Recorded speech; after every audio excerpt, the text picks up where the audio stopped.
Hello! So you may have noticed that I am a woman. Hi. And I also just really like things like fiction, media, stuff that has women in it. Because I am a woman and I like to see myself represented. I have recently got into comics. Comics, yes. And also graphic novels, but comics. Things like this with panels and images and speech bubbles. You know what a comic is. I don't know why I'm explaining this. I was never into comics and stuff like that before, and like superheroes and Marvel and all that.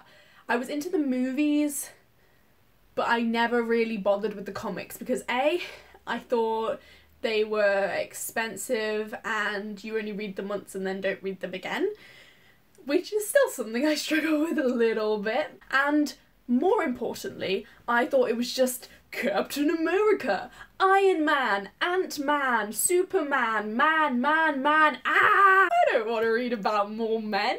I already have to deal with men in every movie ever. And my real life. Am I gonna not all men this?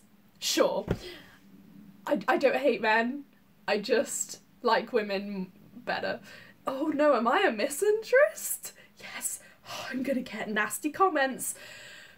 Sorry. Then I realised, what? There actually are some great comics and graphic novels that have great female characters. Mostly due to the fact that my boyfriend is really into Marvel, so he kind of just yells about it to me all the time, and I've just succumbed to the obsession. So I'm gonna tell you some comics and graphic novels that have good ladies in.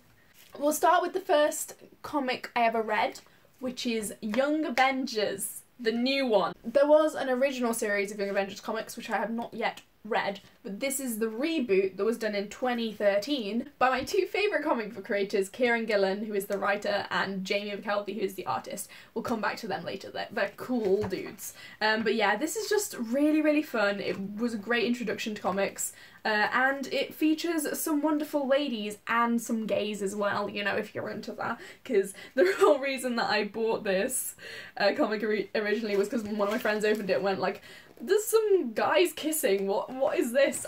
But yeah, so it's got Wiccan and Hulkling, who are dating and in love.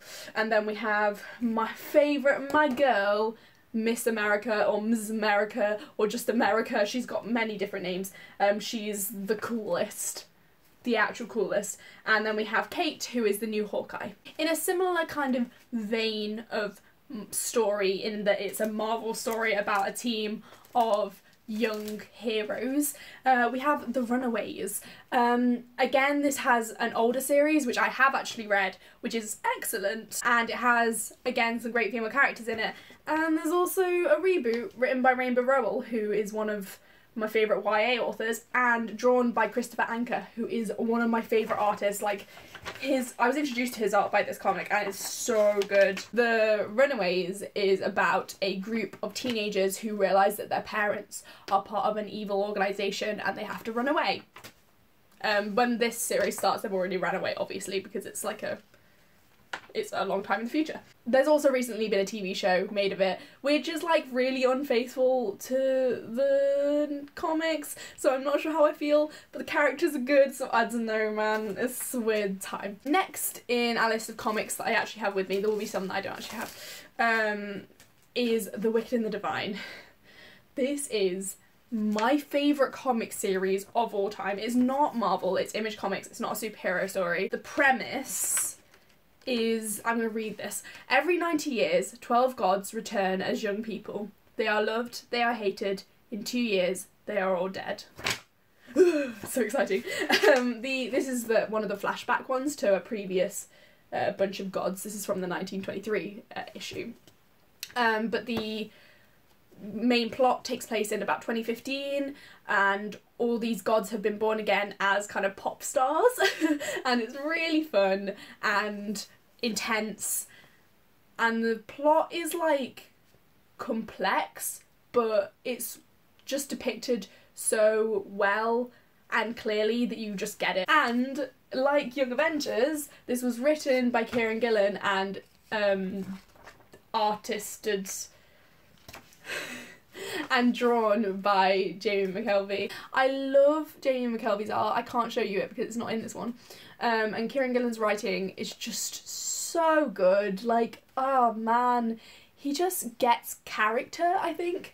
Like, each of the gods are so well defined and interesting and cool and like flawed, but also lovable, and it's just wonderful. My favourite character is Persephone, and I'm not going to say too much because it's all very exciting and I don't want to spoil anything, but the first arc is narrated by a fangirl named Laura, and I absolutely adore her.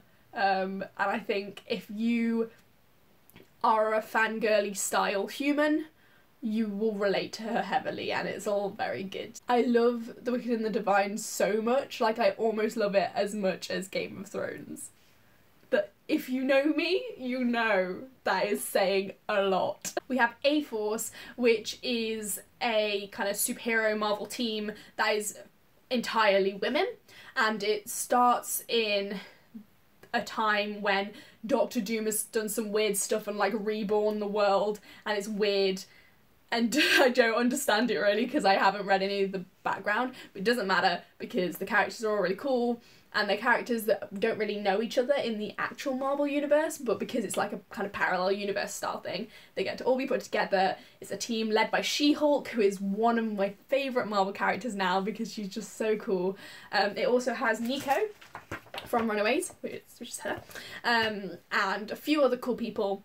And yeah, it's just loads of fun to just see women kicking ass. I just love female superheroes, especially when they're allowed to be women and they're not just men in dresses. Finally, for my comic recommendations, we have Gwenpool. I absolutely adore Gwenpool. She was made as a joke because it was kind of like they were doing like joke covers or something of Gwen Stacy being like every other superhero. Like that's where Spider-Gwen came from, and that's actually also pretty good. But I love Gwenpool because she's not actually Gwen Stacy in the comics that they created. She is a girl born in our world who got transported to the comics universe, and she's like a huge comics nerd, so she knows that it's not real, doesn't care what happens because she knows what it's not real, and she knows everyone's secrets because she's read all their comics. So it's just so funny and ridiculous, and she's just like going around with a gun and just shooting everyone. It's really, really like ridiculous for the first like 6 issues, but then plot happens and we find out more about what she can do and what she can't do, and she creates these really like great relationships, these great friendships with the people around her who are all kind of forgotten characters and like villains that have been treated wrongly and side characters that no one really cares about, and it gives them life, and it's really sweet as well as just being really funny.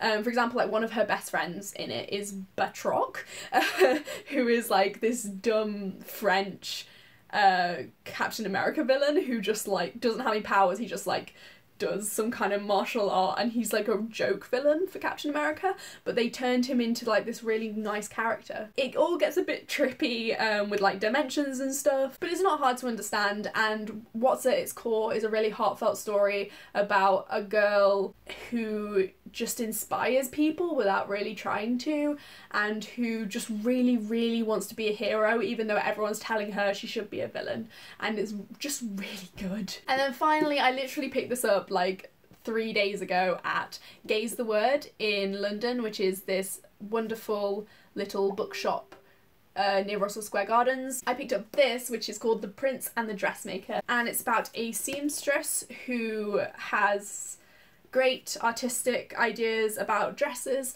and she gets noticed by the prince of the land, who dresses up as a lady at night because that's how he feels comfortable, and he gets her to make dresses for him, and it's just this beautiful like little story. It's a coming of age story, and it's about acceptance and love and creativity. I read it in like a couple of hours because it's such an easy read and the art's just wonderful. There's some really great images of the dresses. I want to show you one without being too spoilery. Like, it's just gorgeous, this artwork. And that is my last recommendation for you today. I hope that you have been inspired by all these wonderful ladies, and I hope you are once you actually read them. And well, I hope I've inspired you to actually read them in the first place, because these ladies are very, very important to me. I think I'll do a video at some point where I talk more specifically about female fictional characters that inspire me, but for today I fully recommend all of these books and comics, and I hope you think about getting your hands on them. I'll hopefully talk to you soon. I'm sorry that I've been uploading so regularly. I have university and it's kind of taking over my life. Goodbye. Don't know anything, but you talk endlessly. Don't know what it means.